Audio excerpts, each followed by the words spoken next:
Et bonsoir à tous, j'espère que vous allez bien. Moi, ça va plutôt pas trop mal.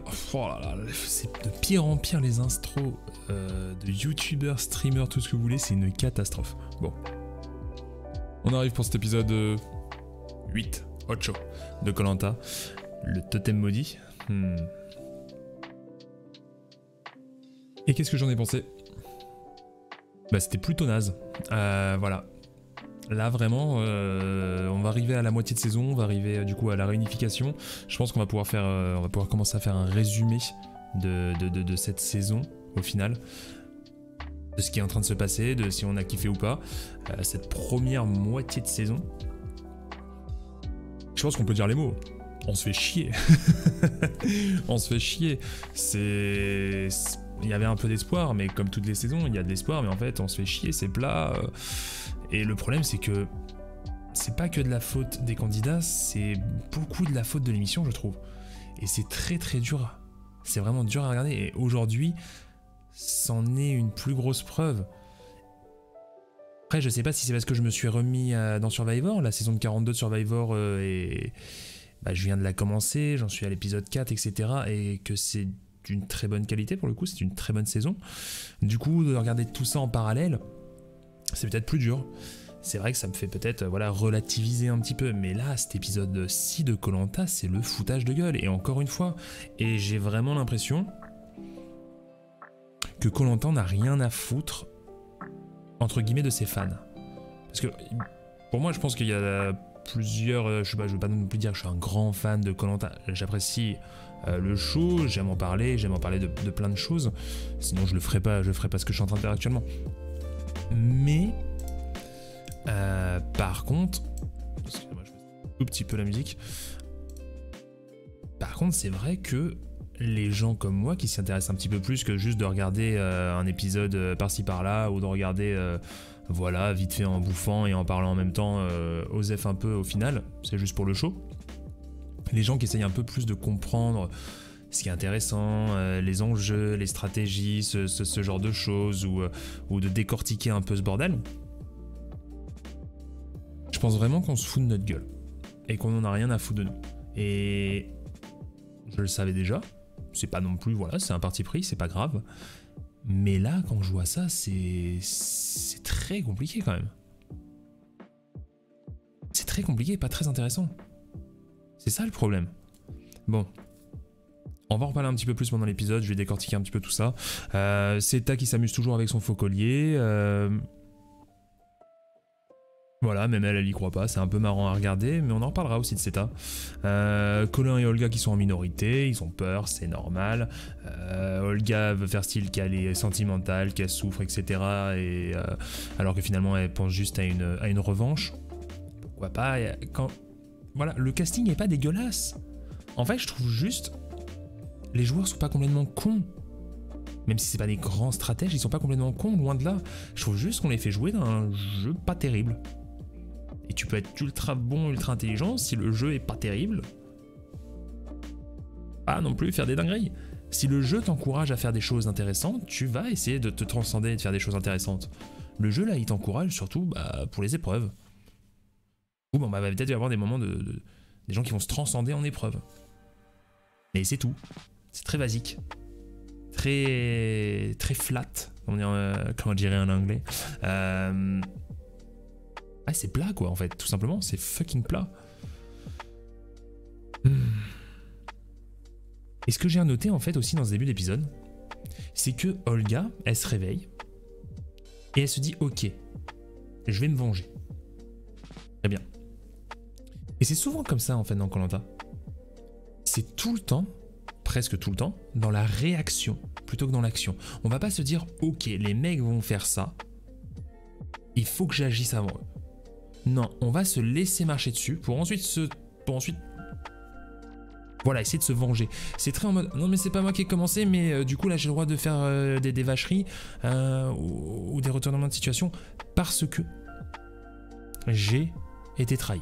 Ou parce que ça s'est pas même pas été trahi spécialement, hein, parce que ça s'est pas passé comme moi je le voulais. Et du coup dans ce cas-là, vu que on m'a fait du mal, on a éliminé une des personnes proches avec qui j'étais, une des personnes de mon alliance, je vais me venger. Je réagis. Mais je n'agis pas vraiment. Et c'est un gros problème de Koh-Lanta. Par rapport... Et je suis désolé, je vais comparer à Survivor parce qu'à un moment, il faut dire les bases. Il faut dire les choses. Survivor, c'est pas ça. Survivor, c'est tout le contraire. Mais c'est pas non plus... des fois, c'est un peu débile. Mais Survivor, c'est une grosse paranoïa. Tout le monde se dit, ok, les gens peuvent faire ça. Du coup, moi, en prévision de ça, eh ben, je vais réagir et je vais essayer de faire quelque chose. Enfin, je vais agir et je vais essayer de faire quelque chose, justement. Deux visions très très différentes. Voilà, le problème, c'est que la réaction, tout le temps, bon, bah... Des fois, ça sert à rien. Des fois, c'est trop tard. Des fois, les gens réagissent trop tard. Réfléchissent trop tard. Ça arrive très souvent. Le confort arrive. Et je parle pas trop fort ce soir, il est tard. J'ai pas envie de réveiller qui que ce soit dans mon voisinage. Mais je vais vous le montrer. Moi, je prends les notes vraiment au fur et à mesure. Je sais pas si on va voir. Voilà. Putain. Putain de bordel de merde. Pourquoi on s'exprime et on dit tout? Mais qui veut s'exprimer? Denis? Mais vraiment? En fait, c'est même pas les candidats qui sont idiots. Et là, je critique vraiment... Je vais être un petit peu acerbe aujourd'hui. Mais je vais critiquer les joueurs en tant que joueurs, pas les en tant que personne. Personne, probablement, on est idiot dans cette saison. Ne vous inquiétez pas, je ne les connais pas. Tout va bien. Mais les joueurs ne sont pas si idiots que ça, même si un petit peu. Pour juste tout simplement raconter ce qui s'est passé directement. Non, c'est Denis qui va vraiment tendre la perche. Eh, vous voulez parler? Et en fait, de la façon qu'il le dit, et de la façon dont ils réagissent, j'ai un peu l'impression de... Eh bah, si vous êtes des gens bien, vous avez rien à cacher. Bah si. En fait, j'ai pas à dire ce qui se passe dans mon équipe. J'ai pas à dire ce qui s'est passé dans l'élimination. Aucun intérêt. Pourquoi s'exprimer et dire tout? Attendez, mais les mecs, ils vont dire « Ouais, il y a eu match nul. Ok, du coup, il y a une scission dans votre équipe, mais vraiment claire et nette. 4 d'un côté, 4 de l'autre. On a été à la boule noire. Ok. What the fuck. Du coup, il y a une scission, mais jusqu'au bout. Et il n'y a pas de collier qui a été sorti. Ok, donc si Seta est censé être allé avoir un collier, c'est pas elle l'a pas joué, etc., etc. Ou personne n'a en tout cas de collier, pas en tout cas les deux, ni Alexandra ni Seta normalement, enfin ni Alexandra en tout cas, c'est voilà. Bref, vous avez compris l'idée. Beaucoup trop d'informations. C'est d'une débilité sans nom, et je sais, je l'ai déjà dit plusieurs fois, mais là il y a un moment, waouh, il faut dire les choses. C'est une cata. Bref, récompense c'est de la bouffe, muy bien. Et l'épreuve, on parlera de la malédiction plus tard, parce qu'on ne le sait pas à ce moment-là. Et l'épreuve, c'est un parcours, c'est de l'adresse, et puis ensuite, voilà, il faut réussir à récupérer les petits anneaux, très bien. Les jaunes mènent bien au début, c'est plutôt à la cool. Maxime regarde les techniques, et ça on le voit bien au niveau du montage, regarde les techniques de perche. Yannick veut un peu cacher tout ça. On voit que les deux joueurs, il y a du vice. Même Yannick, il connaît ce genre de petites choses. Tu sais, tu vois en vrai le sportif professionnel qui essaye de cacher les stratégies, qui essaye de faire un peu d'intox, ce genre de choses. C'est intéressant ça, j'aime bien Yannick pour ça. Et puis là, c'est la pub. Moins de 20 minutes. Et là je me dis, ouf. Ouh là là, la pub elle arrive très très vite. Ça sent l'épisode tronqué. Ça sent l'épisode court. On revient. Ambre, grande meneuse. Et les rouges gagnent au final. Très bien. Ambre toujours assez intéressante, même si j'ai vraiment peur qu'elle prenne un peu la grosse tête. Mais je la trouve, ma foi, fort intéressante. Et puis là, il y a Yannick qui va pointer Maxime. Parce que, voilà, soi-disant, bon, ça a pas triché, mais ça a regardé sur les côtés. En vrai, moi, je suis d'accord avec Maxime dans l'idée, mais sauf qu'il a une façon de faire. Oh. Mais ce gars... Mais il va se faire jarter, mais d'une vitesse dès qu'ils en auront l'occasion. Même les mecs de son équipe, ils peuvent falloir. Socialement, c'est très compliqué, Maxime. Tu sais, c'est vraiment le mec à petite dose, tu vois. Tu le sens en tout cas dans les épisodes. C'est vraiment à petite dose et je pense que c'est pareil pour les candidats. Je pense que ça va être compliqué socialement, on verra. Mais j'y crois clairement pas, Maxime. Ça va être tendu. En tout cas, j'ai noté ça va être tendu pendant la réunif. Et justement, j'en parle, réunif arrive. Et bon, j'ai noté, il y a Luana qui nous sort. Putain, ça arrive aussi vite, je suis surprise. Wesh, ça fait 20 jours. Ça aussi, putain. Ça aussi, c'est là où je sais pas si c'est juste les candidats qui sont comme ça ou si vraiment la prod qui nous prend pour des cons, mais je vous l'ai dit la semaine dernière. Réunif, c'est généralement entre épisode 7, épisode 9, grand maximum, dépendamment de combien il y a d'épisodes. On arrive vers les 20 jours, c'est normal qu'il y ait une réunif, il y a zéro surprise. Bon bref, passons, on s'en fout. Et puis là, il va falloir faire le choix des ambassadeurs d'en face. Un classique, moi j'aime bien personnellement, je pense que c'est une des meilleures façons de choisir un ambassadeur. Et puis si c'est pas d'accord, il y a un tirage au sort et la personne qui gagne au tirage au sort peut choisir son ambassadeur. Bon bref, on s'en va les couilles. Ça parle d'une malédiction sur l'ambassadeur. Et là je me dis, est-ce que c'est bien, est-ce que c'est mal? Je sais pas. N'empêche qu'on va arriver aux ambassadeurs. Et les bracelets maudits, au total il y en a eu 3. 2 qui ont été sur Yannick et 1 sur Pauline. Et est-ce que ça a servi à grand chose?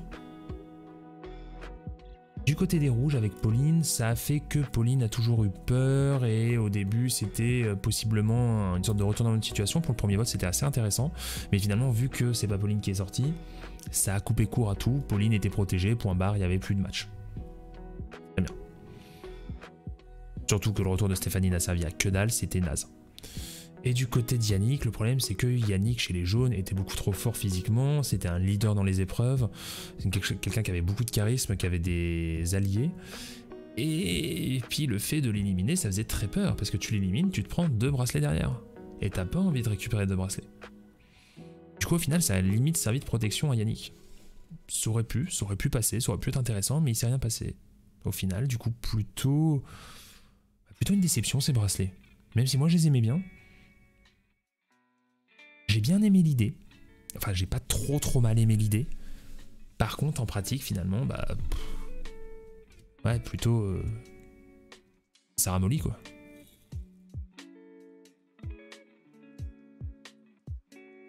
Choix du Guarana. Si vous voulez me faire sponsor par Guarana, c'est tip top. Hein. N'hésitez pas, mais 2e meilleure boisson du monde. On arrive. Chez les rouges, Maxime il casse toujours les couilles à tout le monde, c'est ce que j'ai noté. Les mecs en général cassent les couilles à tout le monde parce que ça veut manger plus. On s'en bat les couilles, les machos, c'est bon, cassez-vous, on s'en fout, je peux comprendre la logique derrière tout ça, mais on s'en fout, les meufs font autant que vous, arrêtez vos conneries.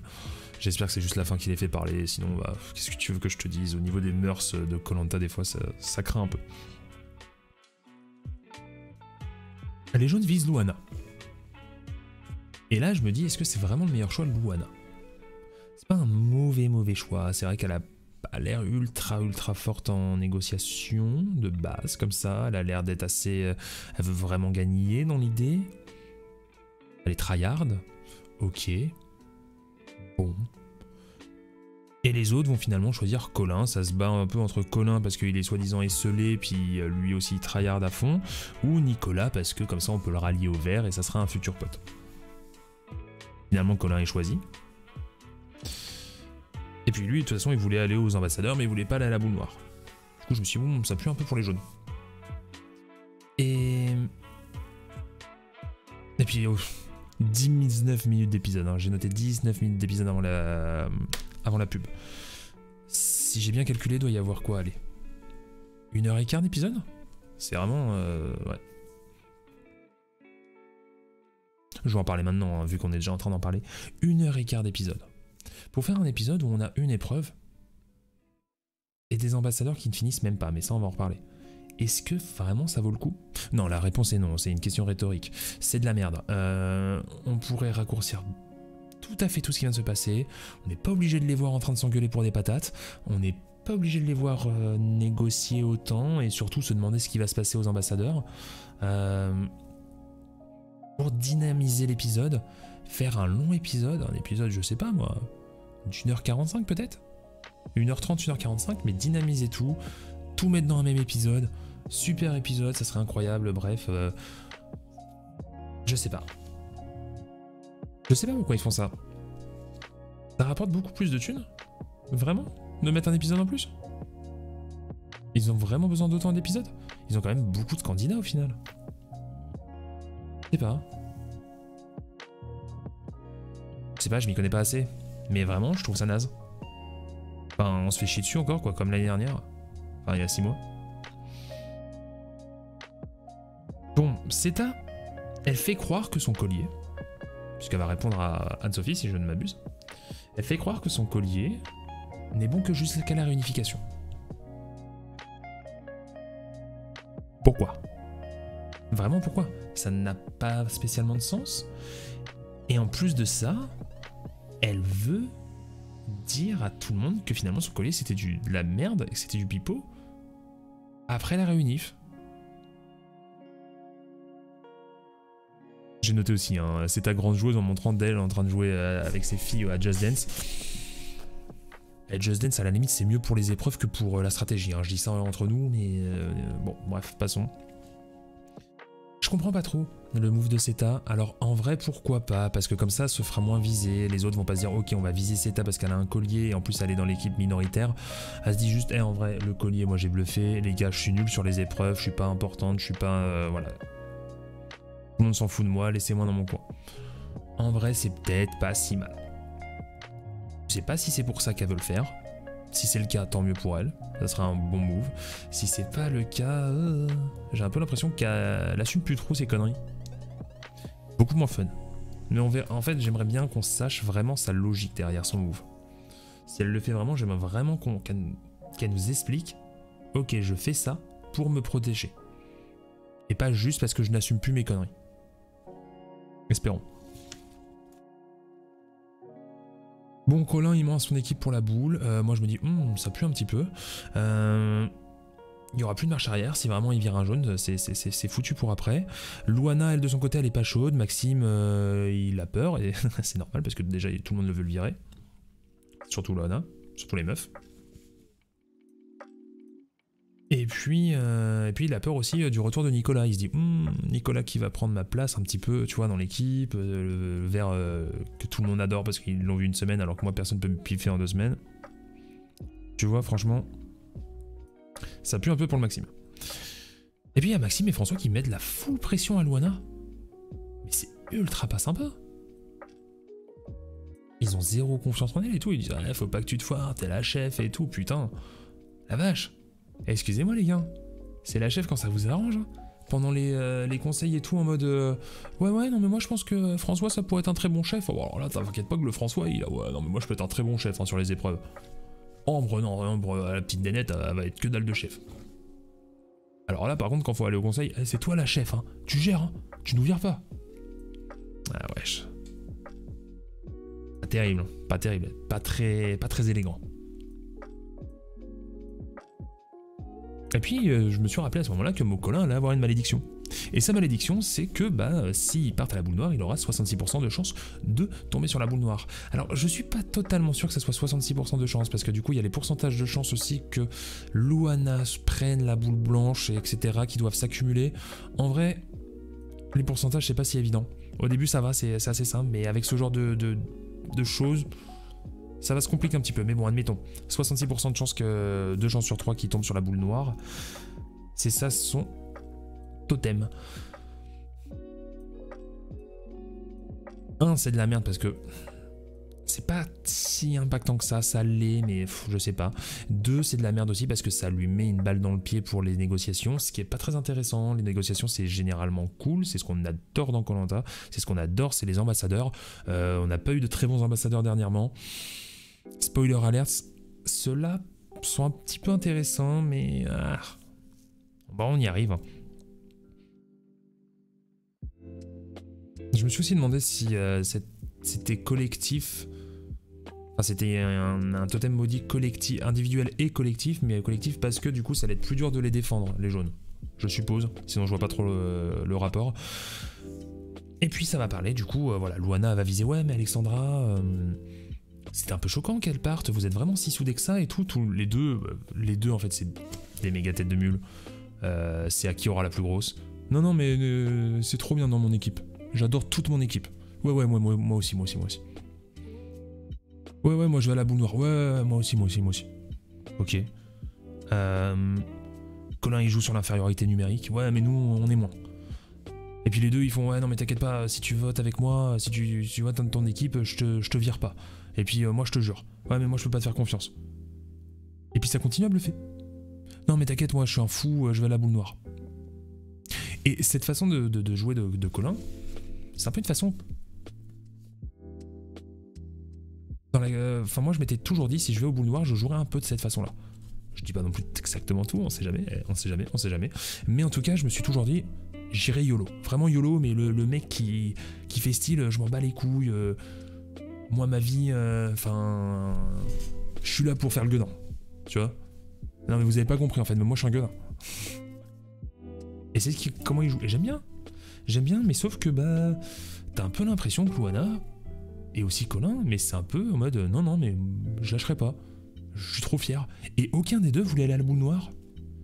Et alors, à moins que il y ait un retournement de situation et que l'épisode essayait de nous retourner le cerveau, waouh, incroyable, mais que finalement il ne soit pas allé à la boule noire, là les deux, alors qu'aucun des deux ne voulait y aller, juste par fierté, vont à la boule noire.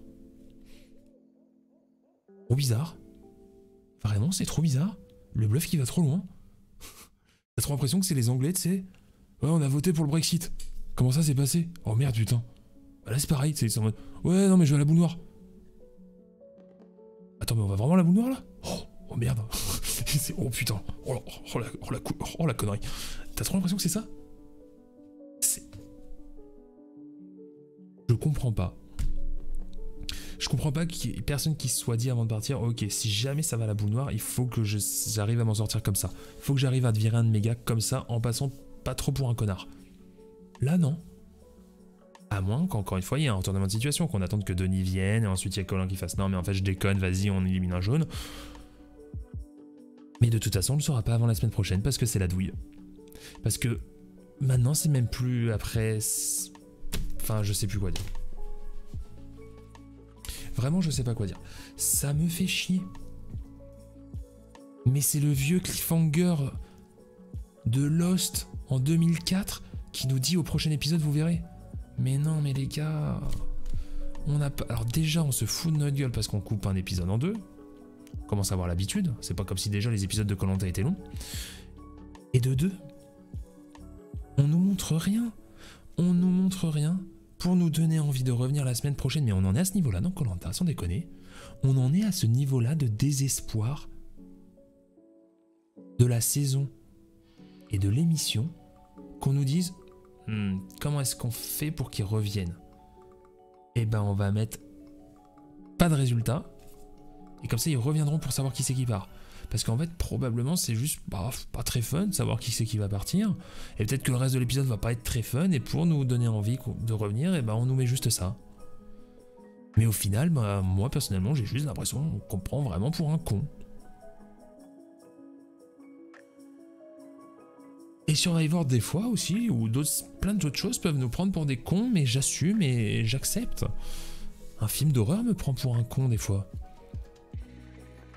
Survivor des fois me prend pour un con. Plein de choses dans la vie me prend pour un con, mais je peux l'accepter.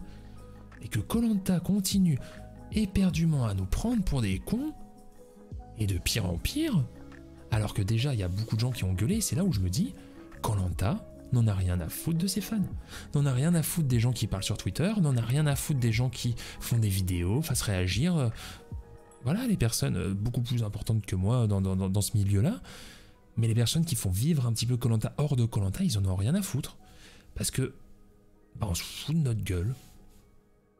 Moi ça me rend un peu triste, en vrai je m'en fous, tu vois, j'attends rien de la part de la prod ou de la Koh-Lanta, qui suis-je, tu vois, pour demander qui que ce soit, mais c'est juste... par intelligence, par respect intellectuel, qu'on ne prenne pas tout le temps pour un con. Et je pense que c'est le mot d'ordre. Là, depuis 2 saisons, même si des fois ça n'a pas toujours été terrible dans d'autres saisons, mais là, depuis 2 saisons, c'est vraiment spécifiquement la prod et l'émission en elle-même, avec comment est-ce qu'ils tournent leurs choses, comment est-ce qu'ils nous coupent les épisodes, comment est-ce qu'ils nous rallongent des trucs, comment est-ce qu'ils ils font des nouvelles règles, etc. Comment est-ce qu'ils racontent toujours, comment est-ce que Denis nous raconte l'histoire, le ton qu'il prend, tout ce genre de choses. Désolé, c'est pas nous respecter intellectuellement. Vraiment. Et j'en fais peut-être des caisses, j'exagère peut-être, après c'est pas très grave, c'est juste une émission, on s'en fout au pire. Mais là on parle de cette émission-là, et cette émission-là se fout de notre gueule. Et j'ai pas grand-chose d'autre à dire, et ça me rend un peu triste. Donc, qu'est-ce que j'ai à dire à part ça? Bah que je ferai des vidéos Survivor très prochainement, sûrement. Parce que bah c'est beaucoup plus intéressant. Et j'en suis désolé. Moi vraiment, je voulais continuer Koh-Lanta et je continuerai très probablement Koh-Lanta. Mais là, ça me donne pas spécialement envie de continuer de faire des reviews. Parce que bah, il n'y a pas grand chose de très intéressant à dire. À part critiquer et expliquer pourquoi je critique. Mais au final, je suis pas venu ici pour faire que des critiques, en tout cas négatives, tout le temps. Et ça me fait un peu chier. Voilà. Désolé. Donc bon, j'espère au moins que vous avez passé un bon moment en train d'écouter la critique. Dites-moi ce que vous en pensez, si vous appréciez la saison. Il y en a certains déjà qui m'ont dit que c'était pas terrible. Après, vraiment, la saison est pas non plus horrible. Mais c'est juste qu'il n'y a rien de palpitant. Je me suis dit, oh putain, yes, les ambassadeurs. Moi, mon moment préféré, c'est les ambassadeurs et les duos. Et bah là, j'en ai pas eu de bon depuis je sais pas combien de saisons. Et les ambassadeurs de cette saison, c'est pas encore terrible. Et même si c'est bien, le fait qu'on nous les coupé et qu'on vraiment se foute de notre gueule en mode vous verrez la prochaine fois ce que ça sera, le résultat de tout ça, même si les ambassadeurs sont finalement pas si mal, et bah moi je trouve que c'est gâché. Voilà. Tant pis, qu'est-ce que vous voulez que je vous dise? En tout cas, j'espère que vous avez passé un bon moment en ma compagnie, aussi un bon moment devant Koh-Lanta. Parce que voilà, c'est important de passer des bons moments. N'hésitez pas, hein, voilà, vous connaissez les bails, qu'on en parle un petit peu. Et puis bah on se voit la semaine prochaine, normalement. J'espère. Et j'espère que ça sera un petit peu mieux. Allez, ciao ciao.